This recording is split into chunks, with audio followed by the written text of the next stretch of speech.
All right, welcome everyone. I hope everyone can hear me to our today's session on the advances in quantitative permafrost imaging through joint inversion of multiple geophysical observations. This is the talk for the local chapter of the Germany of the EAGE. So I'm just going to introduce briefly the EAGE and the local chapter Germany. And then we have two colleagues from the local chapter Netherlands in Paris who are also joining us today for this talk. So they are going to introduce their chapter briefly as well. Hopefully that will work with the sharing. um, and then Jan will give a brief introduction to today's speaker. And then we're going to give the word to Florian for the talk on ice maybe. And then we're going to have a Q&A session. I think if you have any questions, you can write them in the chat and Jan can read them at the end. Yep. Then I'll go straight into the introduction of EAGE. So it's for everyone, most people probably know it already, but who don't know it, it's a professional non-profit association of geoscientists and engineers.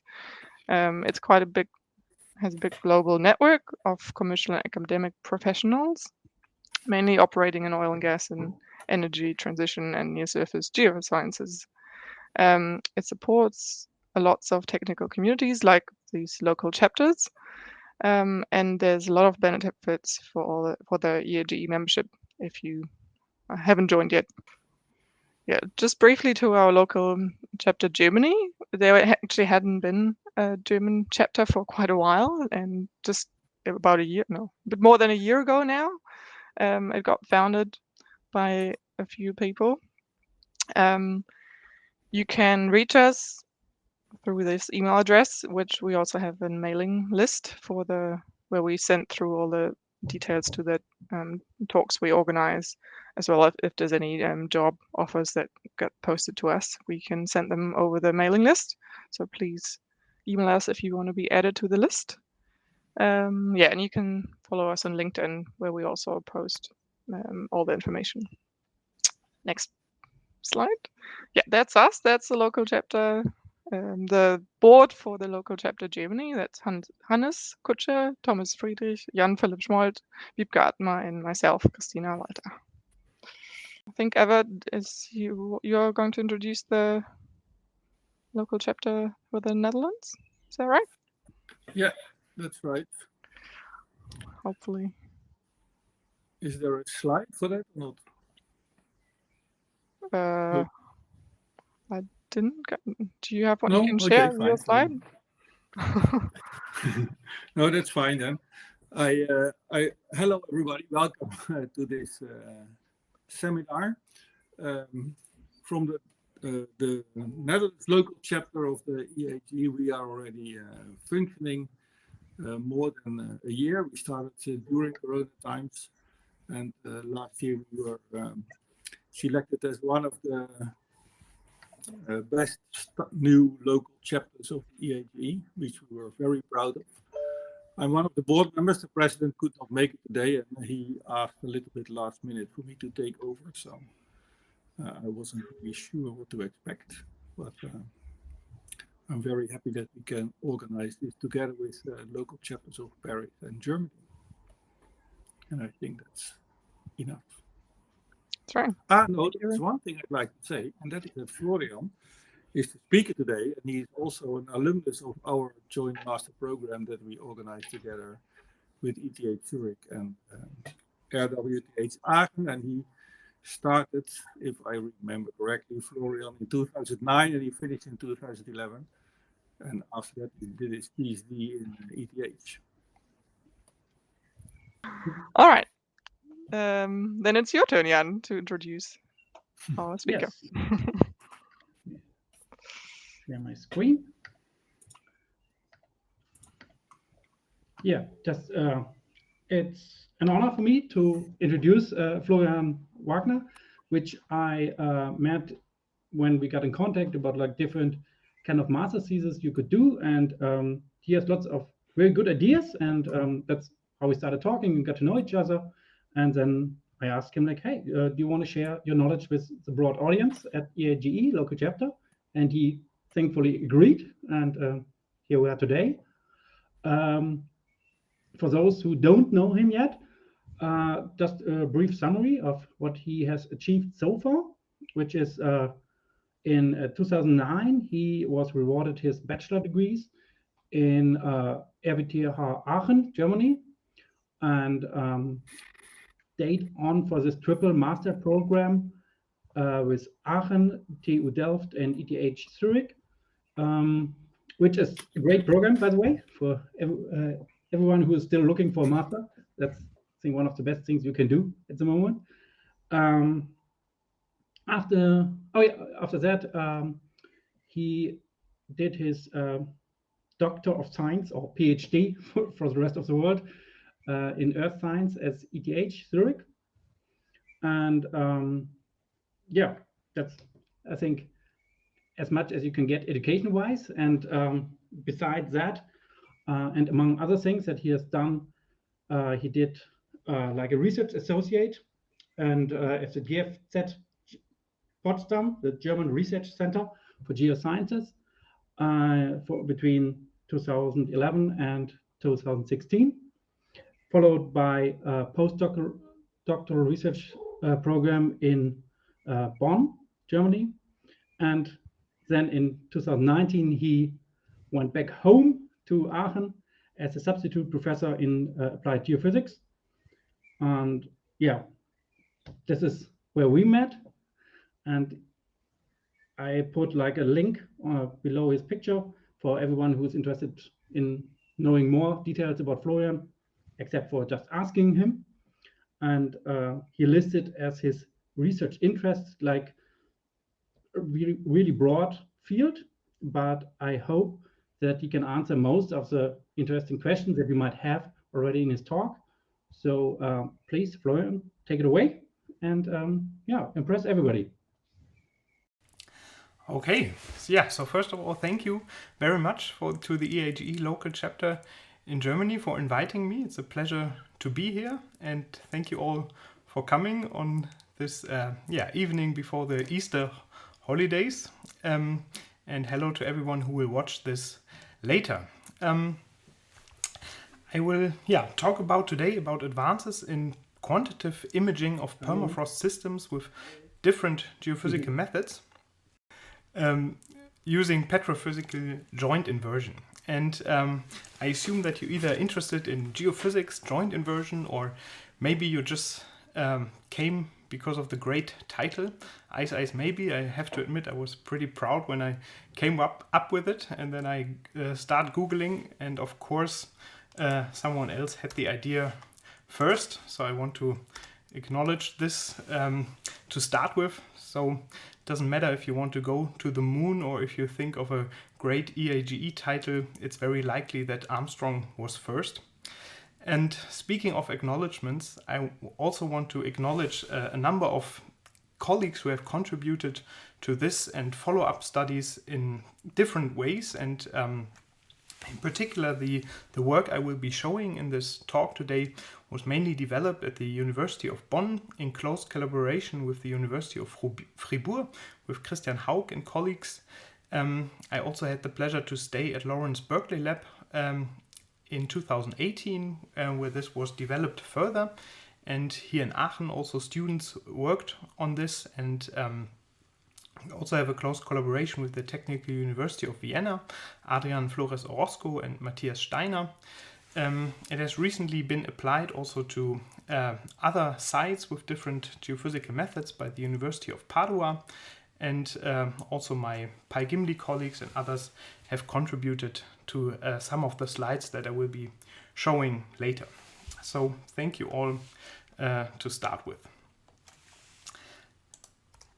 So geophysics in general, monitoring is valuable for a number of environmentally relevant dynamic processes, and in all of these processes I did my PhD on geological CO2 storage monitoring, and also in preferential flow of landslide dynamics. In all of these processes you have fluid substitution, fluid migration, And the hope is that geophysical monitoring can help to understand these processes in a quantitative manner, meaning that we want to derive maybe saturation changes, porosity values from geophysical observations.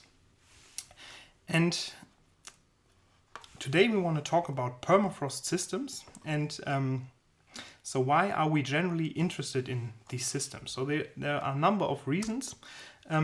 If you look at borehole temperatures on the northern hemisphere, so this is a nature study by Biscaborn et al. In 2019, and they provided long-term temperature records in tens of meters of depth, so close to the point where the annual variations in surface temperature have no effect anymore. And they observed basically on a global scale this upward trend in borehole temperatures. And this is alarming for two reasons. So first of all, increased temperatures. If we cross the zero temperature line, which is shown here, we see an increase in microbial activity and also an increase in the efflux of methane, for example. And this is one of these carbon feedbacks, which is very hard to estimate on a global scale. And I would say from a European perspective, the concern is maybe more about geotechnical issues. So it has also been observed that increasing temperatures correlate with the volume of rockfalls. So the rectangles here are scaled by the estimated volume of rockfalls in the Mont Blanc Massif here, and you see the temperature overlain on top. And the aim is to understand permafrost degradation in a process-based and quantitative manner from these different, with these two different motivations in mind, you could say, but the methods that we can apply and the processing and inversion steps are very similar in these different applications.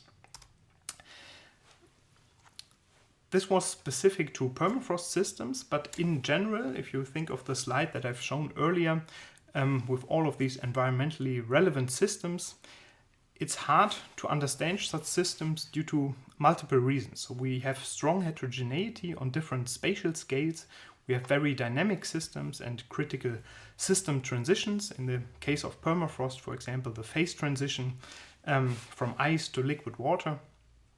Manifold process couplings, and this is in itself already challenging, and the hope is that geophysics can help to understand such systems, but this is particularly or additionally challenged by the fact that we have inherent petrophysical ambiguities, and this is illustrated here on the right hand side. So different quantities that we are potentially interested in deriving from geophysical observations, they all affect the geophysical properties, which we also just measure indirectly.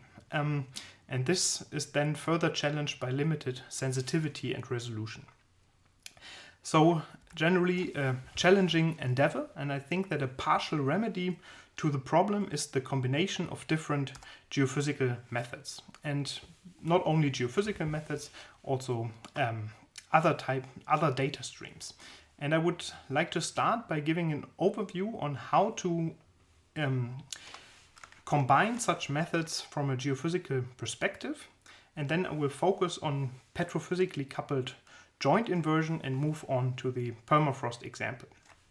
But let's start from a general perspective. So in a conventional geophysical inversion, we start with geophysical observations, and we are interested in geophysical parameters, and they are linked by a physical model.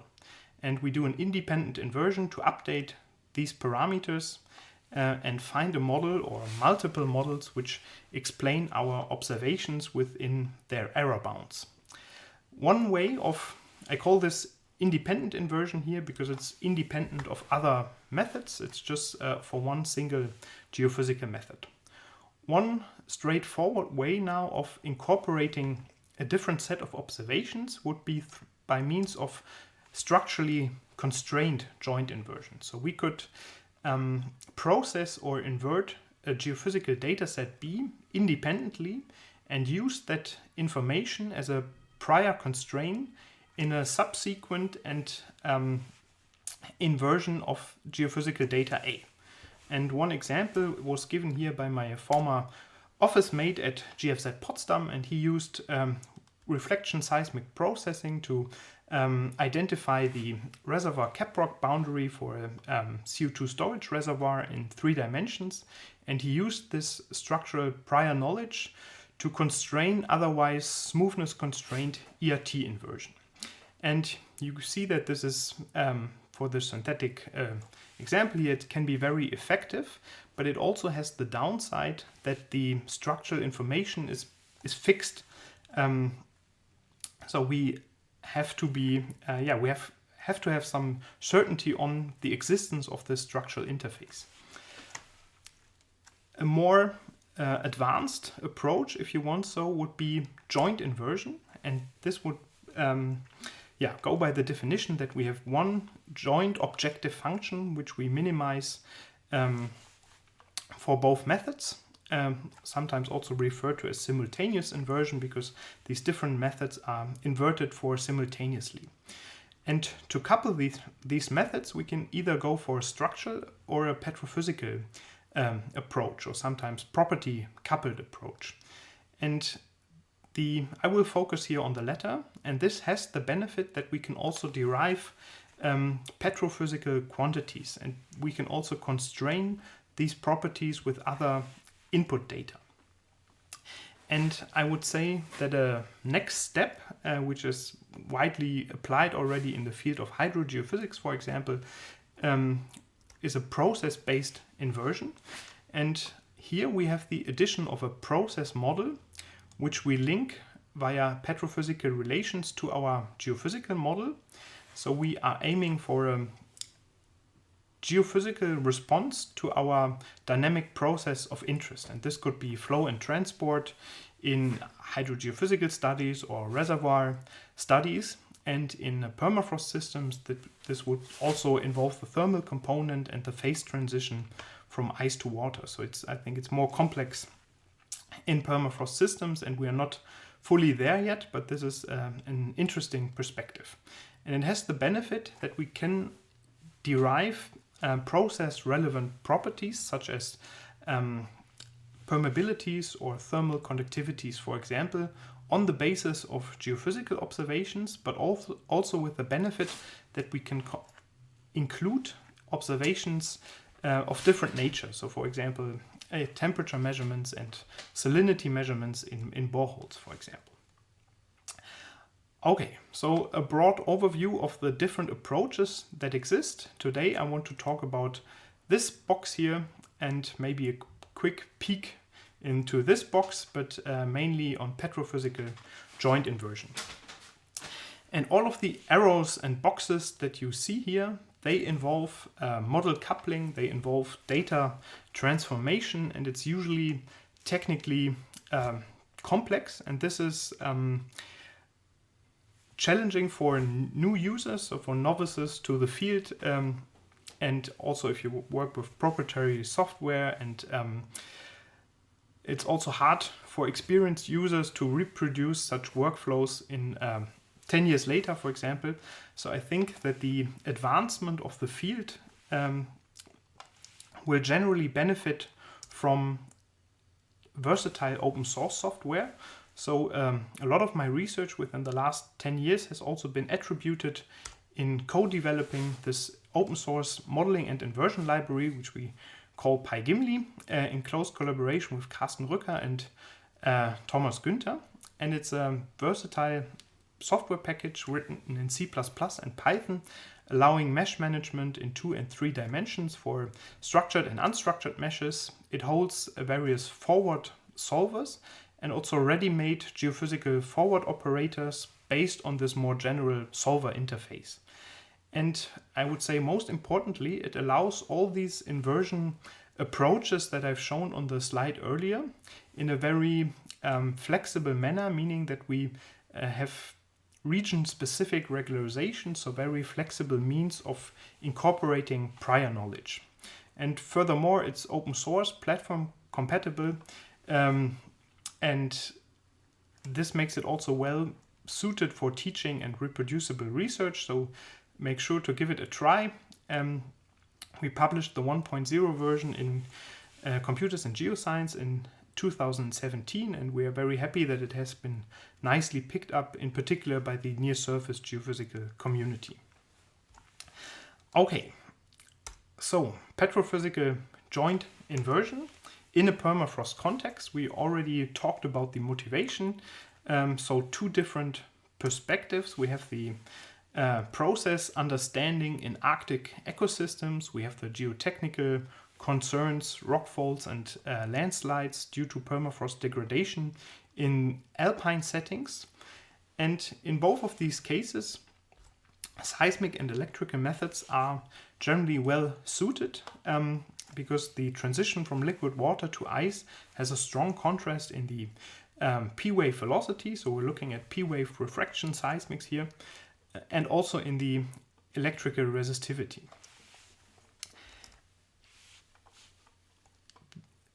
As all of the geophysical methods, they generally allow to do non-invasive estimates.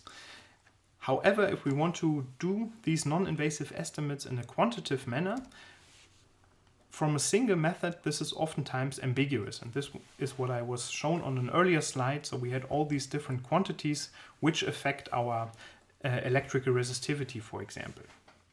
And a partial remedy is now to combine methods with partially complementary sensitivities. Partially complementary in this context means that, for example, if you think of the ERT method is very well suited to distinguish between liquid water and ice. However, between ice and air, which are both practically electrically insulators, it's very hard. And the seismic method, however, is able to determine the strong contrast in seismic velocity between air and ice. So this is the benefit that we are trying to exploit here. And this needs a petrophysical basis and basically three assumptions. The first assumption is that our system really consists of the rock matrix content, the liquid water content, the ice content, and the air content of these four phases. And then we need models to link these four phases to our geophysical properties.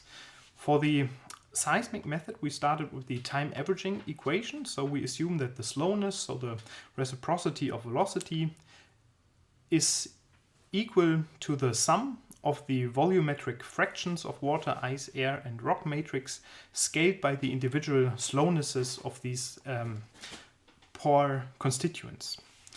And for the from the electrical perspective, we use Archie's law, where the porosity has been replaced by 1 minus the rock matrix content, and the saturation, water saturation, has been replaced by the liquid water content over porosity.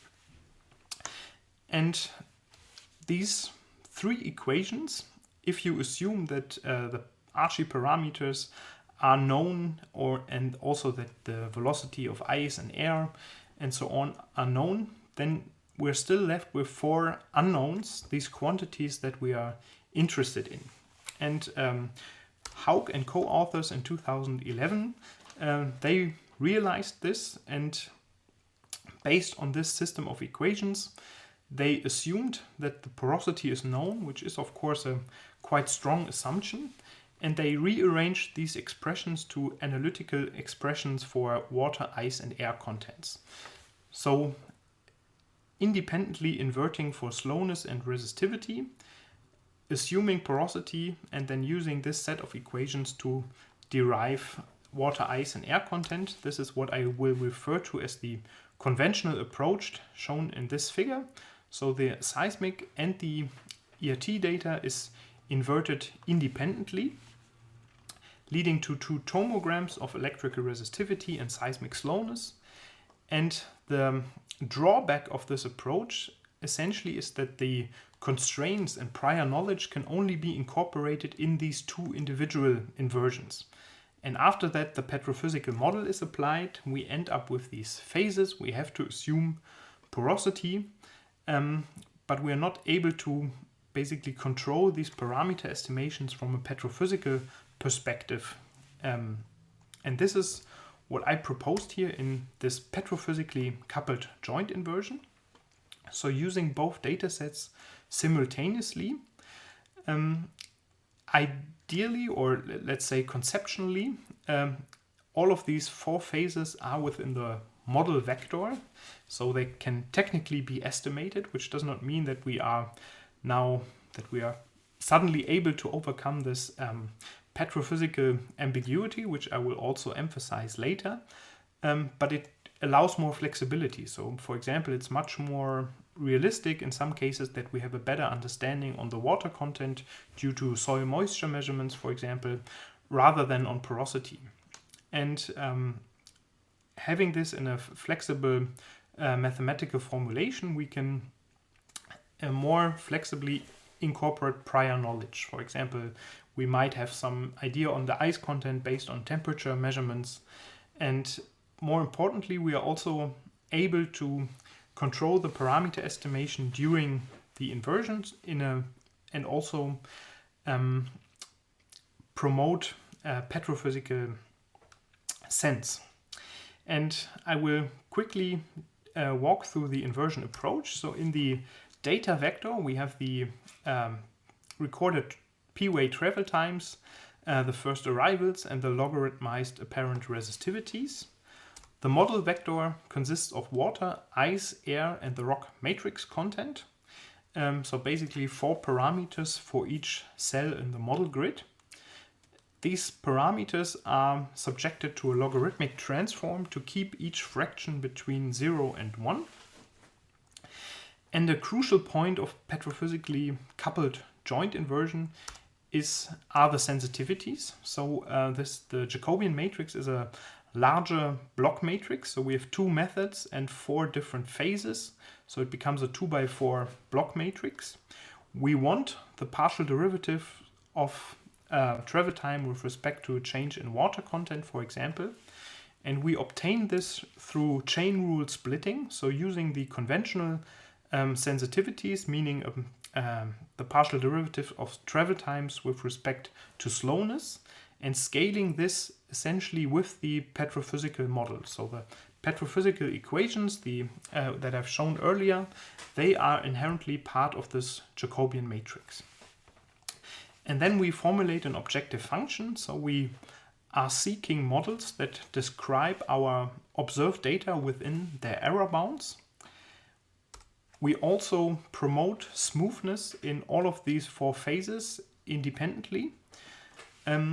And finally, we have petrophysical constraints. And here this is essentially a penalty from 1. So it essentially means volume conservation. So beta is set to a very large value here, so to make sure that all of the phases in each model cell sum up to 1. Okay, enough with the theory. I want to show a synthetic and a field example in the following, and I will start with the synthetic example. So we have a 3-layer model. There are many different colorful panels here, so I will walk you through it. So in the lower 4 rows, you see the 4 phases: water, ice, air, and rock matrix, which is 1 minus porosity. And those translate to the p-wave velocity and the electrical resistivity. The model is a 3-layer model with an active layer with water content, no ice. The lowermost layer is decreasing in porosity, has higher ice content, lower water content, and then this middle layer has some lateral change in liquid water and ice content, and also the stronger ice block. If we create synthetic data based on these 2 models and invert the noisified synthetic data, we end up with these 2 tomograms. So we see that the seismic method is a bit better in delineating the structure here and have a bit more smoothness in the potential field method here. What researchers did in the last 10 years at many sites in the European Alps, they assumed that porosity is known. So if we assume that we know the 3-layer porosity model here, we can use these analytical expressions to derive liquid water, ice, and air content. And we see that if we know this, and of course it's a synthetic example here, this works quite well. And we can now perform the joint inversion, and we see a slight improvement. For example, see a bit of a structural improvement here in the water and ice content. And this is now because we are using both methods simultaneously. You also see that there are these small negative values here down to -5%. So some imaging artifacts which are not physically, which do not make physical sense when we apply the petrophysical model. And we can now promote these petrophysical realism during the inversion, and we see that the lowermost values are 0 here. So this is also a slight improvement. The main benefit, I think, becomes apparent if we don't know the porosity. So for example, in the conventional approach, we then have to assume that maybe the porosity is constant, or we have a layered model with decreasing porosity with depth, and we see directly the effects. So ice contents of up to -13% here in the upper layer, where the porosity is not correct. It works quite well in the middle layer where the porosity is correct, but then we also have these artifacts in the lower layer, again, where the porosity is overestimated. In the petrophysical joint inversion, we don't see this gray shaded area, so all of the quantities make sense in the sense that they sum up to 1. However, we see that this block of ice here is misinterpreted as a decrease in porosity. And this emphasizes this strong petrophysical ambiguity between ice and rock matrix from both a seismic and an electrical perspective. So if we go from liquid water to ice, P-wave velocity increases, electrical resistivity increases, and for the ERT we also have this increase in air, but in both we have this from for rock matrix and the ice. So there's the strong ambiguity which becomes apparent here. Okay, I will continue with a field example. This joint inversion, coupled joint inversion that I've introduced here, it has been published in Geophysical Journal International in 2019, and I'm quite happy that it has been applied to 11 different permafrost sites since then. And I will focus here on, so most of this is published already. There are some papers in progress, some EGU contributions this year, and then I will focus here in the remainder of this talk on one site in Alaska, which has not been published thoroughly yet, but most of the application has been in the European Alps so far. The site in Alaska is close to the town of Nome here in the southern western part of the Seward Peninsula, and this is part of the NGE Arctic project, a large DOE-funded project where Lawrence Berkeley Lab was involved, and I had the pleasure to work with them in the fall of 2018 in a frame of a research visit. And you see a UAV image of the site here, and you see already the strong change in vegetation. And it is assumed that this change in vegetation is linked to the occurrence and also the absence of permafrost. And if this link could be understood, it would allow for example, through the use of remote sensing methods, to upscale the existence or absence of ice to scales which then become relevant for larger Earth system models. So this is the overall motivation. And here we are looking at a local slope scale if we can use those geophysical methods to get a better understanding of the absence and presence of ice. A few informations on the site. So it's a very shallow active layer about 1 meter. A multi-physical data set has been acquired in 2018, and lots of surface geophysics, also including the 2 methods that I will be talking about today here. And for the seismic refraction method, we are using 6,400 manually picked first breaks and about 4,000 apparent resistivities. The sensor spacing both for the seismic and the ERT was 2.5 meters. And if we apply, we will focus here on this section of the profile where we have the strong transition in the vegetation. And if we apply the petrophysical joint inversion, and I'm not showing all the phases here, I will focus on water and ice content, we see a very high liquid water content in the upper few meters, and this is makes sense with the shallow active layer that is expected and can also be measured by lowering rods essentially. But more importantly, if we go to larger depths, we see this strong lateral contrast in the liquid water content and in the ice content.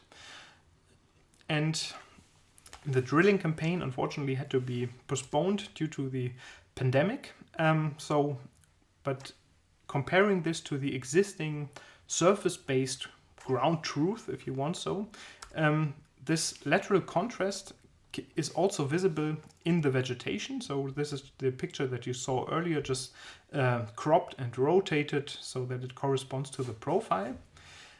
It also relates to a lateral change in the soil moisture measurements, very shallow at 40 centimeters depth, and also shallow temperature measurements at 80 centimeters depth, so very close to the bottom of the active layer, have been made, and they reach from minus 0.5 degrees Celsius to up to 7 degrees here to the right-hand side of the profile.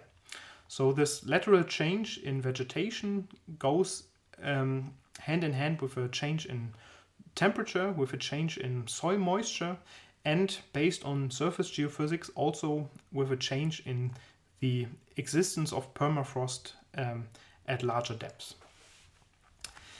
So this is generally promising, and we have several ongoing developments and perspectives that we are working on to further improve this approach, and this is what I would like to continue or wrap up with, let's say, in the next 5 to 7 minutes. So the approaches so far, they considered a single time step. So we had basically a few hours of measurement campaign, but looking at longer scale processes such as permafrost degradation, this is can be considered as a snapshot. If we are also interested in seasonal temperature changes and want to apply this in a monitoring mode, then it would also be would also make sense to combine those time-lapse data into the joint inversion, and then this would become a time-lapse petrophysical joint inversion. And this is what one of our joint master students, Johanna Klaholt, who's now a PhD student at the University of Lausanne, has been working on during her master thesis, and she extended this approach along the time axis, so allowing now different monitoring time steps to be included, both from ERT and seismic. And this has the benefit that we can assume in finite monitoring intervals that the expected changes in liquid water, ice, and air content are much more pronounced than the changes in porosity. And with that, we hope to overcome this ambiguity, because now the inversion has to find a porosity distribution for all the time steps, which explains the data for all the time steps. And this then also needs temporal regularization, and is one step towards the process understanding. And this has been applied to the Schildhorn site, which is one of the most best studied permafrost sites in the European Alps. You see also that borehole temperatures have been measured for decades now, and the active layer, which was between 4 to 5 meters, we see this pronounced deepening after the very hot summer in Central Europe in 2003, which was, I think, 3 degrees larger than the 40-year average before in the 3 months, June, July, and August. But aside from this extreme, we see this this gradual trend, so a deepening of the active layer, and it has been around 10 meters lately. So this is again emphasizes the need for long-term monitoring. And this time-lapse joint inversion was applied, and first the individual inversion. So now I'm showing here relative changes in the ice content and in the rock matrix content. And if we apply the joint inversion which I introduced here today to time steps of 2008 and 2017 here, we see again a decrease in ice and a strong increase in rock matrix content. With the time-lapse joint inversion, we can now invert these 2 time steps and basically ask for a similar or for the same porosity distribution. And then the same data sets can be applied to this, can be explained to the same degree by only a decrease in ice content, which is of course much more realistic, much more in line with the borehole temperatures that have been measured, for example. And this would point towards permafrost degradation, a decrease in ice content of up to 40% in these upper 15 meters. Further developments that we are working on. So the electrical method is very sensitive to the saturation changes, essentially. The self-potential method, in particular, if we look at streaming potentials, is one of the methods or the method which is directly sensitive to water flow. And with an self-potential monitoring system, which we installed in 2019 at the Schildhorn site at 3,000 meters height, we hope that we can get a better understanding also on things like meltwater flow. Another thing that we are currently looking into, also in a joint master thesis here with Marlene Thalhammer here in Aachen, Berkeley Lab has acquired these snow mobile-borne EM soundings, and this is aiming for the same quantity, so electrical properties, but of course at a much larger scale. So we hope to get an understanding of the active layer now at a watershed scale. Matthias Steiner from the Technical University of Vienna, he has also been using ground-penetrating radar-derived structural constraints into this joint inversion framework, so which would then be a structurally constrained joint inversion, and he has been applying this to the Hoher Sonnenblick site in Austria. And we further look at different petrophysical models. So the models that we started with were basically Archie's law and the time averaging equation. We have since also incorporated, for example, surface conductivity effects and other mixing models. And in the future, we would like to tailor this more to the sites.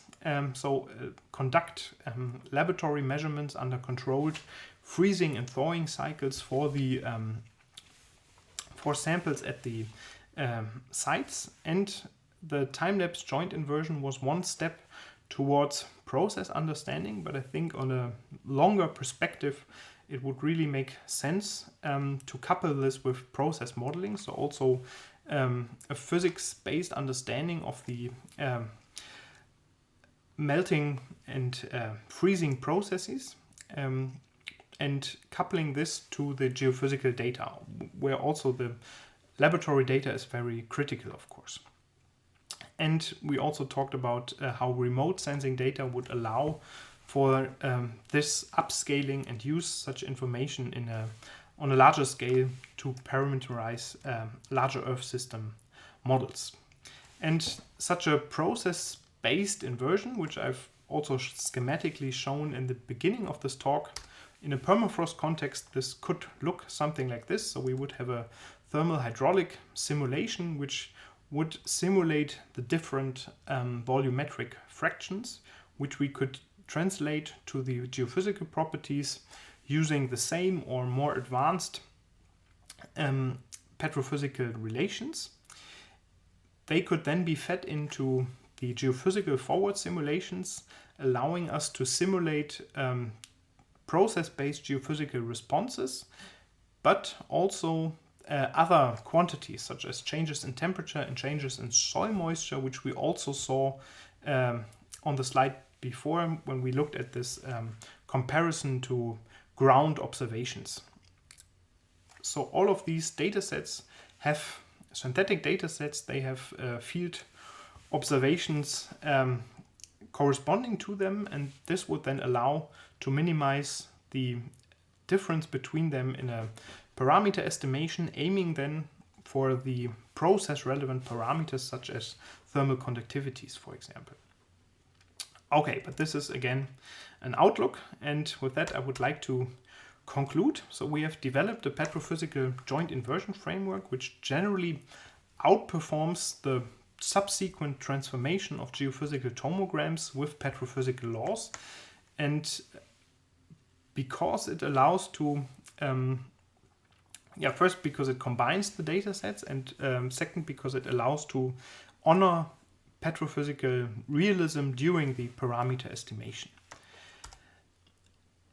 And it also allows to define constraints, and defining constraints would also mean that it enables the incorporation of other measurements. So for example, if we have borehole temperatures and we have elevated temperatures between, 2 to 6 degrees, then we can assume that we have no ice present in this depth interval, for example. And this is a prior information that could be fed into the inversion.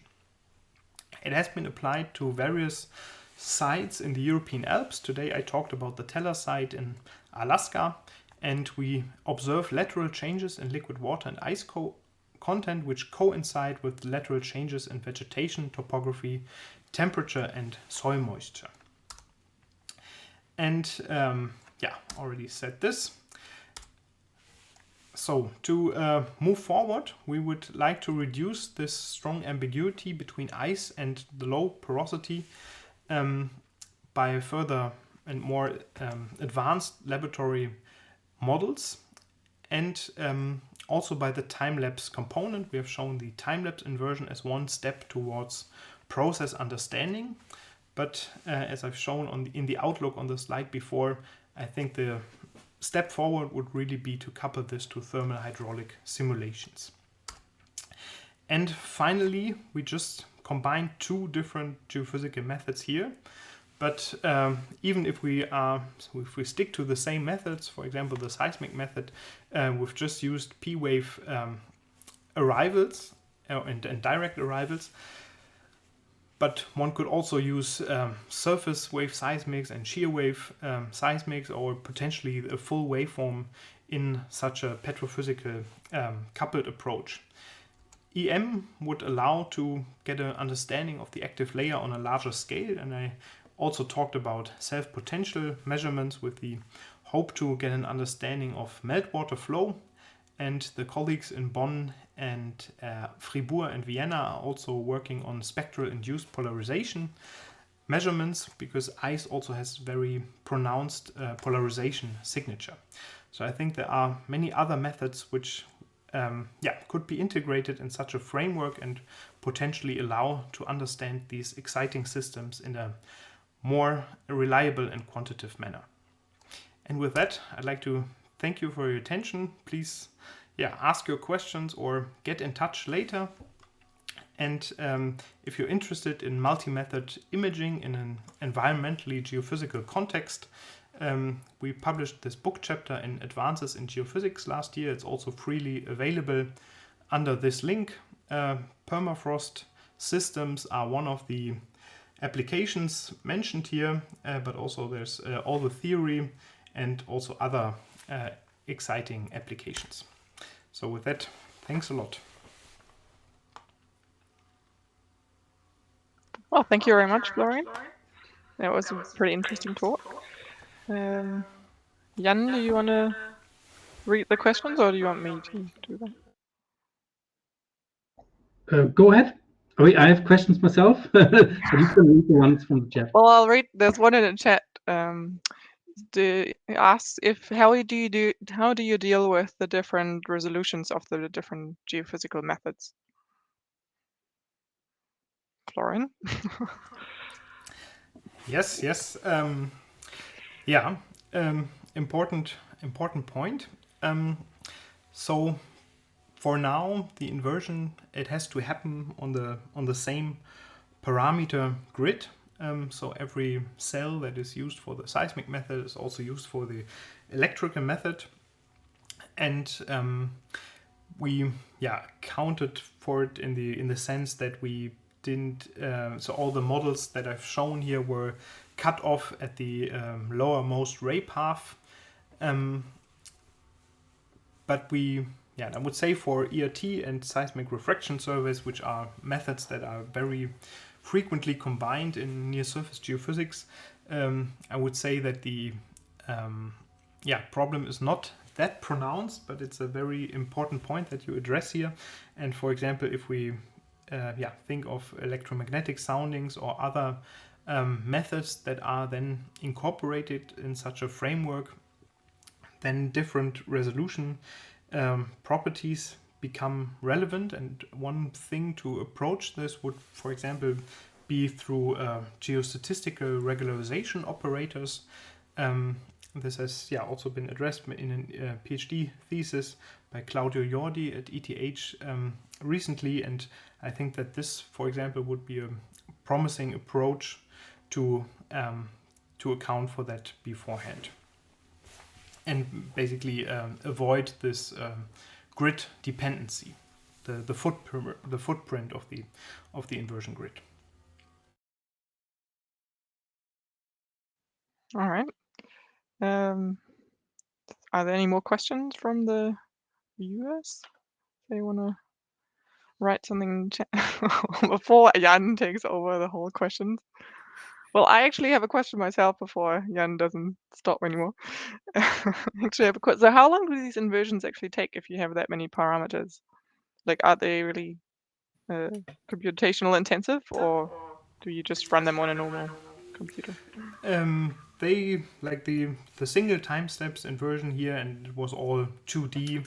This is I would say between 5 and 10 minutes on a normal laptop. It becomes then more challenging for the different number of time steps for the time-lapse joint inversion. This can then take hours. I think just from a computational point of view, we had more memory-related issues with the large Jacobian matrices for the 4 phases, 2 different methods, and then various time steps. So these matrices can get large quickly. So limitations and reasons why we had to move to the cluster was more from a memory point perspective. But of course, if different methods and also 3D surveys are accounted for, then this might become a more pressing issue. Okay. I think Jan, if there's no other questions, Jan can ask. Oh, Evan, do you want to? Yeah, I also have some questions. Very nice talk, Florian. Thank you. I was thinking about the data that you use, that if you think about what is the parameter or what is the sensitivity relative from ice to water, it is not P wave velocity, I think. It's also not resistivity maybe, but it is shear wave velocity. Did you think about including shear waves in your measurement suite? Yes, important point. I've thought about it, and I've mentioned it here on the last slide, but I've not incorporated so far. So the at the site in Alaska, shear wave seismic has been acquired, but some problems were encountered, and we have not looked into this data set in much more detail yet. But I think that a lot is hidden in the full waveforms there, and in particular in the shear waves and surface waves. And I listed it as the first candidate for extension here on the last slide. So I know it's promising, and that we with P-wave seismic we're just scratching the edge essentially. Same for the electrical point of view. From the electrical perspective, we also know that the polarization responses can be significant for ice, and that we at higher frequencies we might also be able to improve this ice quantification. So yes, important point. I think so. Yeah. Well, I think you can first do it synthetically to see where the sensitivities are. That already gives you a good indication before testing it in the field. Mm-hmm. And another question is, you have, let's say, in the end, you would like to have also the ability to do a lot of lateral unknowns. You started out with a very simple model, but in reality, of course, it is not that simple. So did you look into your sensitivity in terms of, let's say, the scales in which your data is able to be sensitive to lateral changes, and your inversion model?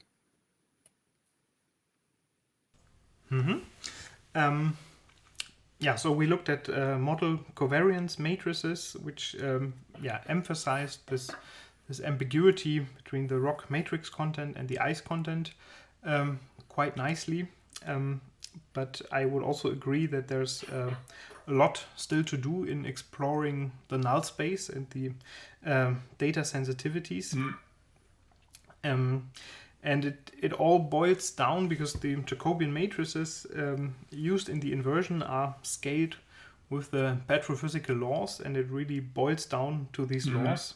So if other mixing models, such as the geometric mean model, for example, are used, then also the sensitivities change completely.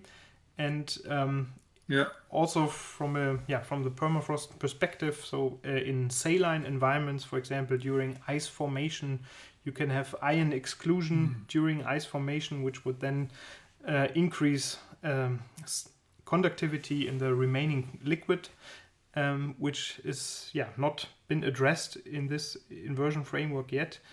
And also from a seismic perspective, ice formation could exert pressure on the rock matrix, which would then also change the rock matrix velocity.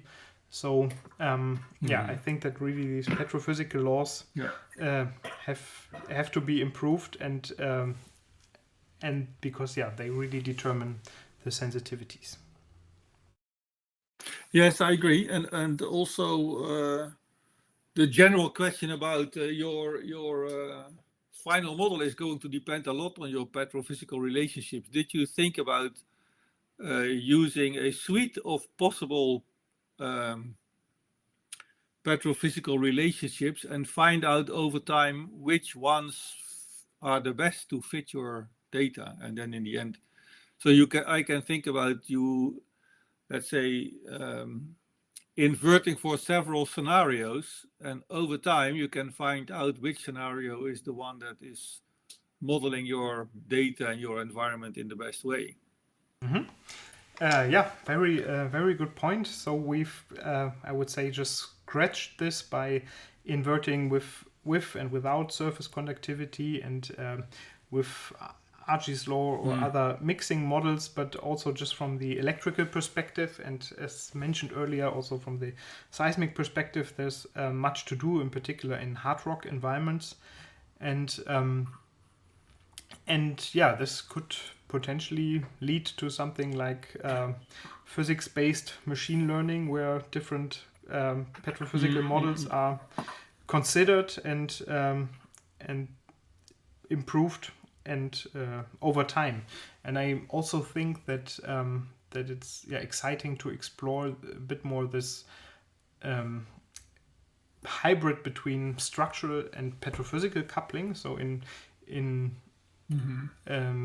regions where we basically lack petrophysical parameters such as a saturation exponent, for example, that we can more flexibly deviate from the quantitative agreement and then maybe be satisfied with a structural agreement, so that we also have a more flexible and hybrid exchange between structural and petrophysical coupling. So I think that this is also an interesting route to follow.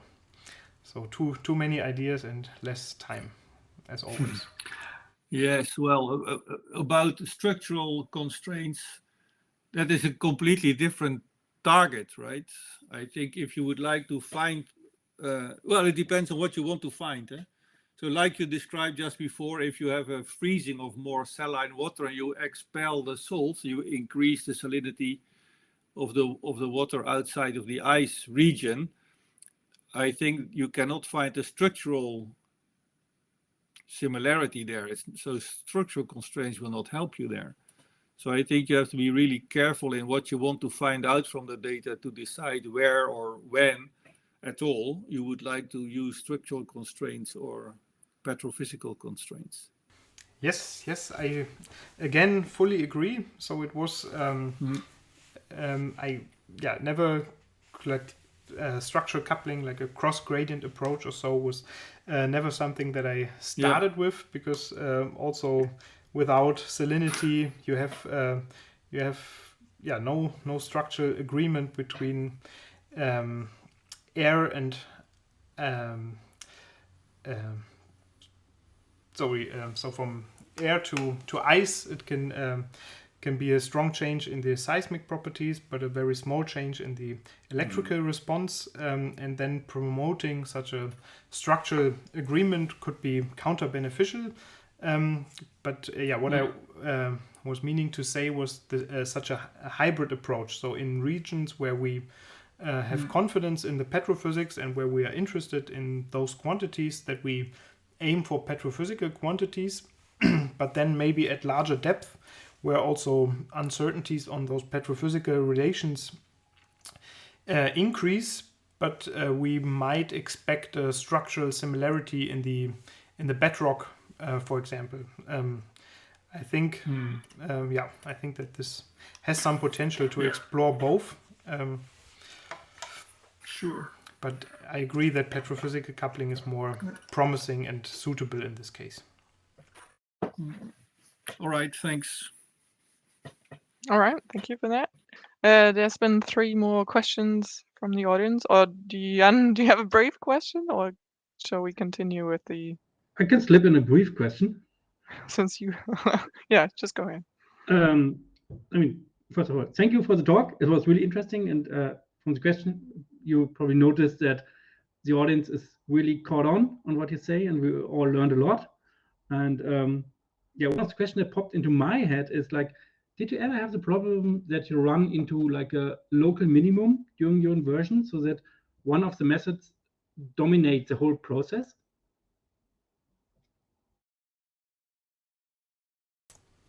Yes, important point. So we always try different starting models as maybe a first approach to test for the non-linearity, and it became problematic if the if porosity is presumed and then of course not if false assumptions are made on the porosity distribution, the inversion is more flexible than if that is not prescribed. But then it also emphasizes the ambiguity, and you can basically produce a range of models with different ice and contents and porosities, which are similarly able to explain the data. So I think this is the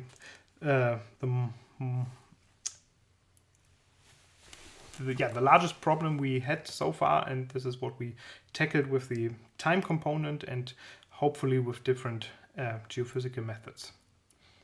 But I agree that exploring the null space, the nonlinearity, the dependence of starting models is something important, and there are more sophisticated approaches like Hamiltonian null space shuttles or things like that, which could be very promising for this.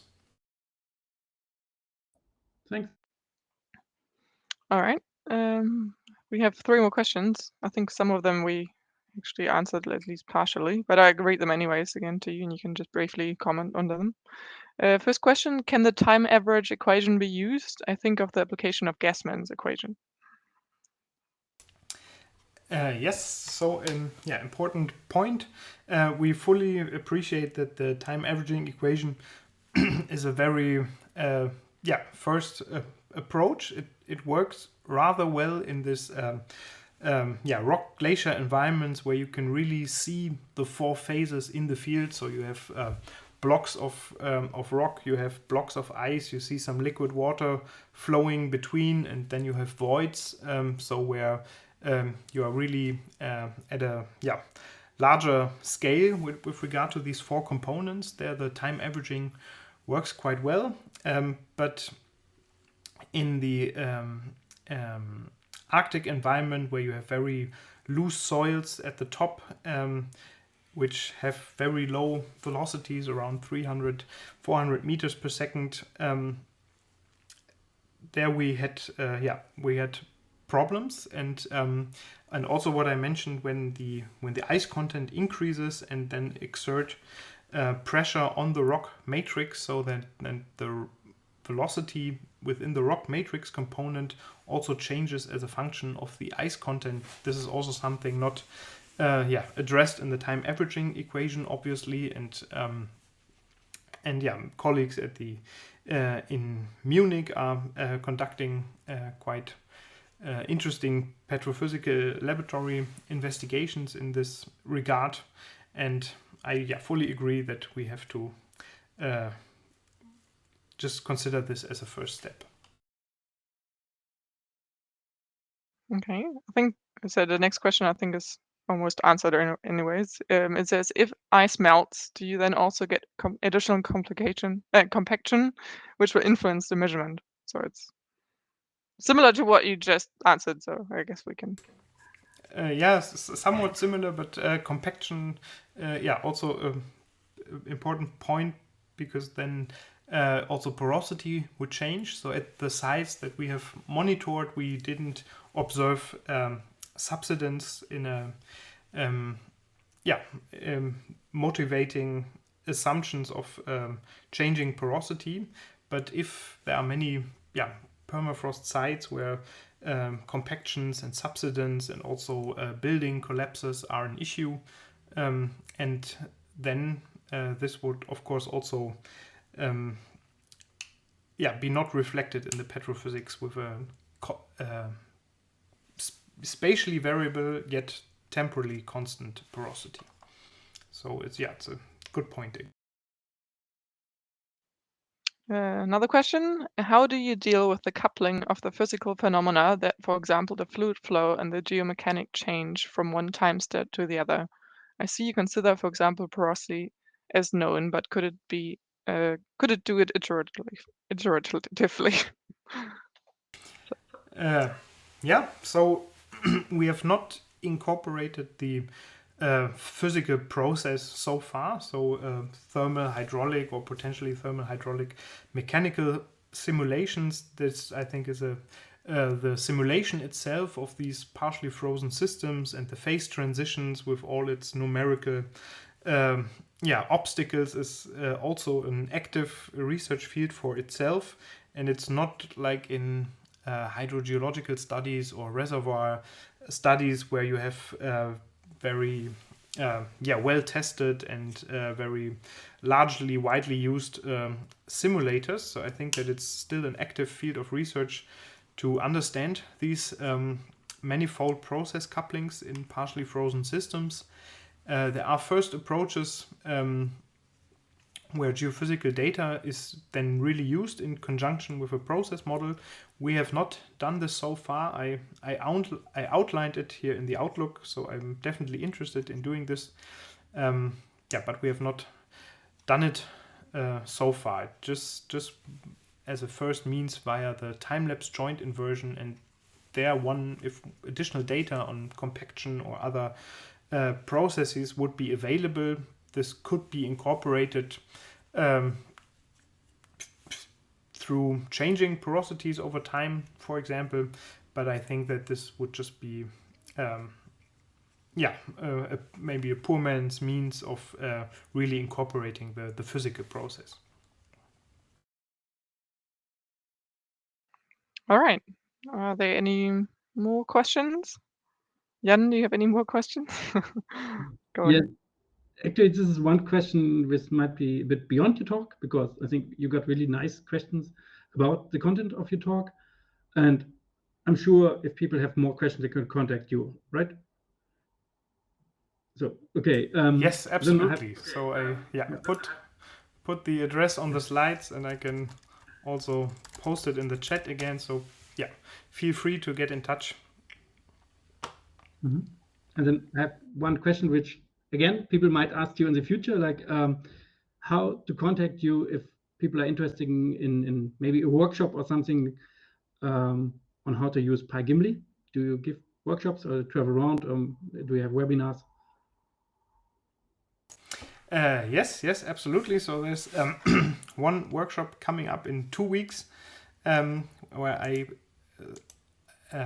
personally will be involved in a project meeting, but we are currently preparing it, and it will be in part of the software underground, and which hosts a Transform conference, and we contributed with a workshop last year, which is still available on YouTube with tutorials. And now this would be basically part 2, moving to more advanced inversion approaches like I've shown today. So different coupling approaches and time-lapse inversion approaches. But if we, for beginners, so inverting seismic, ERT, and other data sets with this open source Python toolbox, this is available on the website. I think it's still linked in the right sidebar if you go on the website. So it should be findable. Otherwise, look for Pyjimli on YouTube.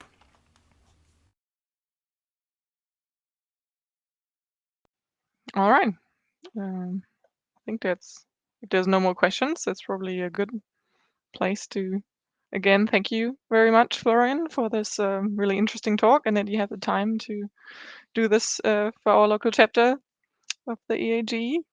And my pleasure. Thanks to all the viewers who also had the time to join us tonight for this talk. I hope we'll see you all again next time. Yeah, thanks for having me, and have a good Easter weekend. Thank you very much, Florian, everybody. Bye-bye. Bye-bye. Bye.